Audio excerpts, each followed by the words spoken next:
Assalamualaikum warahmatullahi wabarakatuh. Waalaikumsalam warahmatullahi wabarakatuh.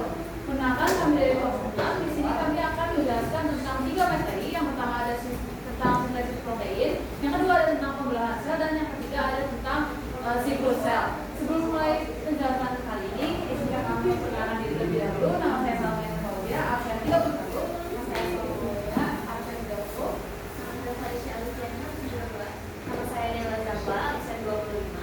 Saya dengan rata-rata absen 28.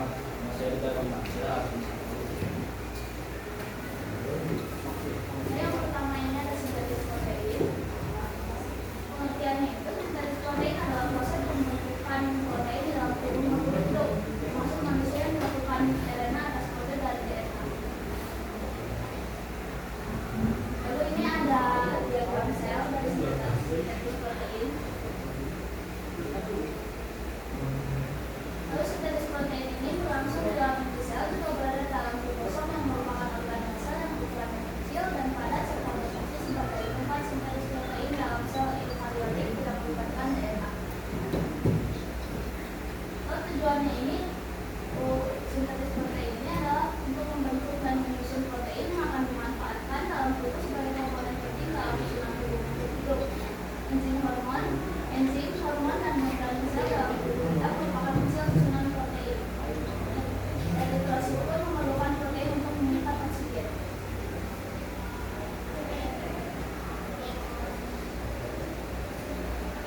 Tahapan sintesis protein ada 2, yaitu transkripsi dan translokasi. Yang pertama ada transkripsi. Jadi transkripsi adalah tahap pertama dalam sintesis protein yang merupakan proses. Nah, transkripsi ini merupakan proses dari RNA dibentuk oleh DNA. Dibentuk dibedakan menjadi 3 berupa cRNA, mRNA, dan tRNA. Lalu kemudian urutan asam amino akan ditentukan oleh basis nitrogen pada rantai mRNA. Jadi transkripsi ini ada tahapan-tahapannya. Nah, tahapan itu ada apa? Yang pertama itu di dalam nukleus RNA polimerase akan memisahkan budaya DNA menjadi 2 dengan cara bergerak determinator atau promoter untuk memecah DNA.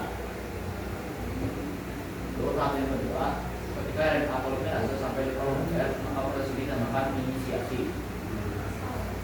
Lalu yang ketiga, selanjutnya RNA polimerase akan kembali menjalani determinator untuk membentuk mRNA yang akan menjadi penetik pada DNA. Proses ini dinamakan elongasi. Selanjutnya, keempat, ketika RNA polimerase dan mRNA telah sampai di terminator, maka proses transkripsi selesai. Dan terminasi adalah proses akhir dari transkripsi. Oke, selanjutnya ada translasi. Akurat translasi. Translasi adalah proses penerimaan perbedaan yang terdapat pada molekul RNA messenger menjadi asam amino atau polipeptida. Translasi terjadi di ribosom. Dalam proses translasi dibutuhkan RNA transfer yang berperan untuk mentransfer asam amino di sitoplasma ke ribosom. Ini dari next. Tahapan proses translasi. Yang pertama, inisiasi.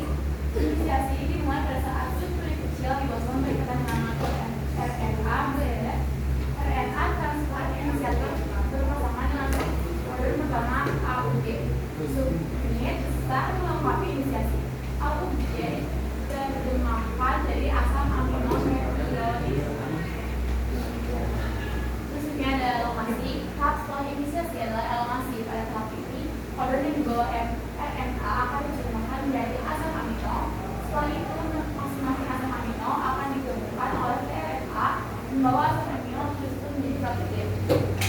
Gabungan dari asam amino tersebut akan membentuk rantai polipeptid. Yang ketiga ada terminasi. Pada saat kondon stop RNA mencapai situs di ribosom, zat UAG, UAA, dan UGA berperan sebagai sinyal untuk mematikan translasi.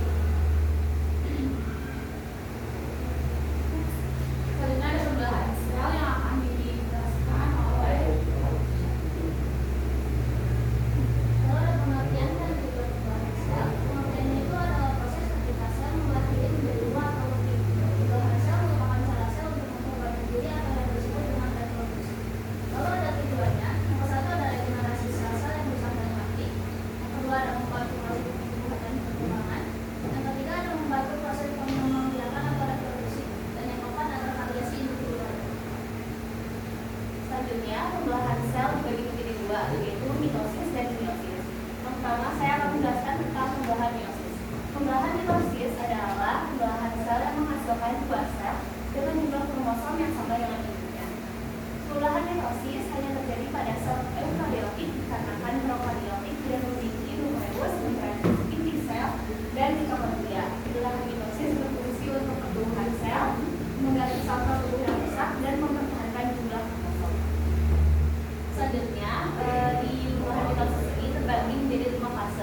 ada fase profase, yaitu yang terbagi menjadi dua tahap. Pada tahap awal, sentrosom akan mengalami replikasi sehingga menghasilkan dua sentrosom. Kemudian setiap sentrosom akan bergerak ke kutub-kutub sel yang letaknya berlawanan. Di sini setiap sentrosomnya akan bergerak berlawanan ke arah kutub-kutubnya. Di tahap akhirnya, profase, nukleolus dan membran inti sel akan mulai menghilang. Selain itu, sentrosom telah sampai di kutubnya masing-masing. Selanjutnya ada fase metanase, yaitu pada tahap pemulahan sel ini, nukleus dan membran inti sel sudah tidak terlihat. Masing-masing kinetofor pada sentromer dihubungkan ke satu sentrosom oleh benang-benang spidel. Kemudian pasangan kromatit bergerak ke bagian tengah sel dan membentuk lemper metafase. Di sini sentromernya dihubungkan oleh benang-benang spidel. Selanjutnya ada fase anafase yang dibagi menjadi dua tahap juga. Pada tahap awalnya ditandai dengan pemisahan kromatit dari bagian sentromer yang kemudian membentuk kromosom baru. Masing-masing kromosom ditarik oleh benang-benang spidel menuju kutub yang berlawanan. Di sini masing-masing kromosomnya mulai ditarik oleh benang-benang spidel untuk ke kutub-kutub yang berlawanan.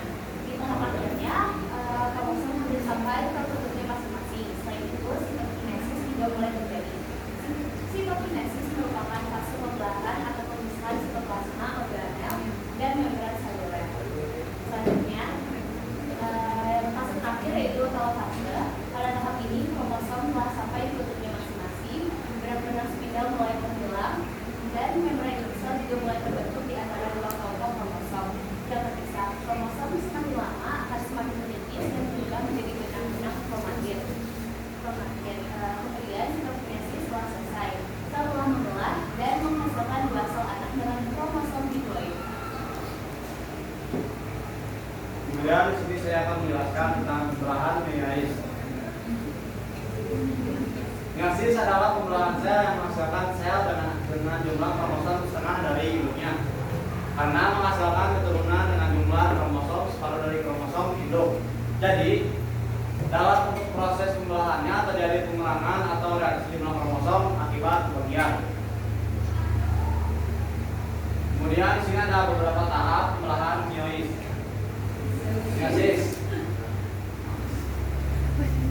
Meiosis 1 dibagi menjadi 4 fase. Yang pertama itu profase 1. Kromosom berpasangan dan bertukar materi genetik. Yang kedua itu metafase 1. Pasangan kromosom berjajar di tengah sel. Yang ketiga anafase 1. Pasangan kromosom terpisah. Yang keempat telofase 1. Sel membelah menjadi dua sel anak dengan separuh jumlah kromosom. Meiosis 1 menghasilkan dua sel anak haploid, memastikan setiap gamet menerima satu salinan dari setiap kromosom. Yang kedua ada meiosis 2. Meiosis 2 mirip dengan mitosis, tapi dengan jumlah kromosom yang sudah kena. Nah, yang pertama ada profase 2. Kromosom berkondensasi dan mikrotubulus terbentuk. Yang kedua ada metafase 2. Kromosom berjajar di tengah sel. Yang ketiga ada anafase 2. Kromatit saudara terpisah. Dan yang terakhir ada telofase 2. Sel membelah menjadi dua sel anak haploid. Hasilnya adalah 4 sel anak haploid yang genetiknya berbeda dari sel induk awal. Nah, di sini ada ciri-ciri pembelahan meiosis. Ciri-ciri pembelahan meiosis. Yang pertama adalah pembelahan ini berlangsung di dalam sel gonad yang ada pada organ kelamin untuk menghasilkan sel gamet. Yang kedua, pembelahan meiosis memiliki dua tahapan, yaitu meiosis 1 dan meiosis 2. Ciri yang ketiga, pembelahan meiosis akan menghasilkan 4 buah sel anakan yang sifatnya haploid. Sel anak ini nantinya tidak akan membelah lagi. Lalu ciri yang terakhir, pembelahan meiosis hanya terjadi pada organisme dewasa. Di sini ada contoh pembelahan meiosis. Pembelahan meiosis dalam proses pembiakan terjadi pada hewan, tumbuhan, dan juga manusia. Artinya, pembelahan meiosis berlangsung di bagian sel makhluk hidup, contohnya seperti sel telur dan sel sperma pada hewan, manusia atau sel bakal biji dan sel serbuk sari pada tumbuhan. Selanjutnya ada siklus sel. Sini siklus sel ada siklus kehidupan sebuah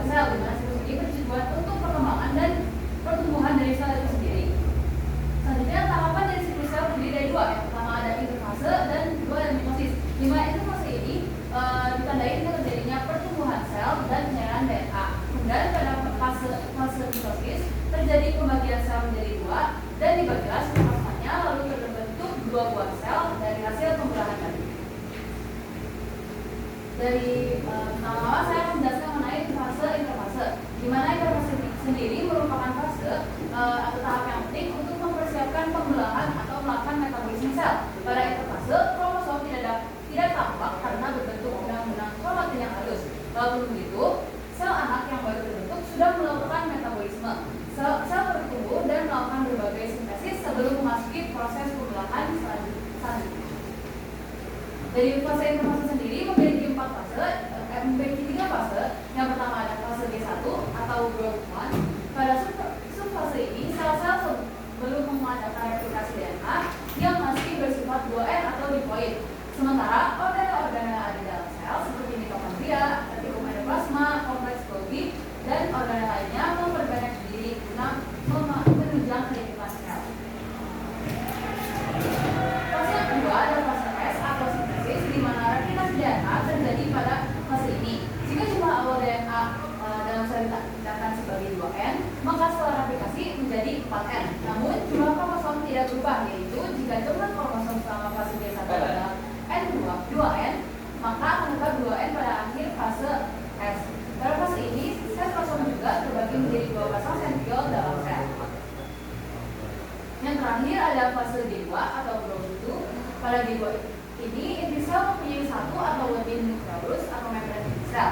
Di luar inti terdapat dua sentrosom yang terbentuk oleh replikasi sentrosom dan pada tahap sebelumnya. Sentrosom mengalami perpanjangan menyebar secara radial yang disebut aster atau bintang. Kemudian pada fase G2 ini, interfase akhir, inti sel sudah terbentuk dengan jelas dan terbungkus membran inti sel. Kemudian pada siklus sel juga terdapat mitosis, di mana dalam fase ini ada 4 tahapan yang terjadi. Tahapan tersebut diawali dengan promase, metafase, anafase, dan diakhiri dengan telofase. Setelah semua proses berakhir, sel-sel yang baru terbentuk ini akan memulai siklus barunya sendiri. Siklusnya sama dengan siklus yang dialami oleh induk sel mereka. Begitu seterusnya sampai akhirnya makhluk hidup bersangkutan mengalami kematian. Pada saat itulah siklus sel juga akan memenuhi. Ya, ada sedikit quotes dari kami. Dari Fajar.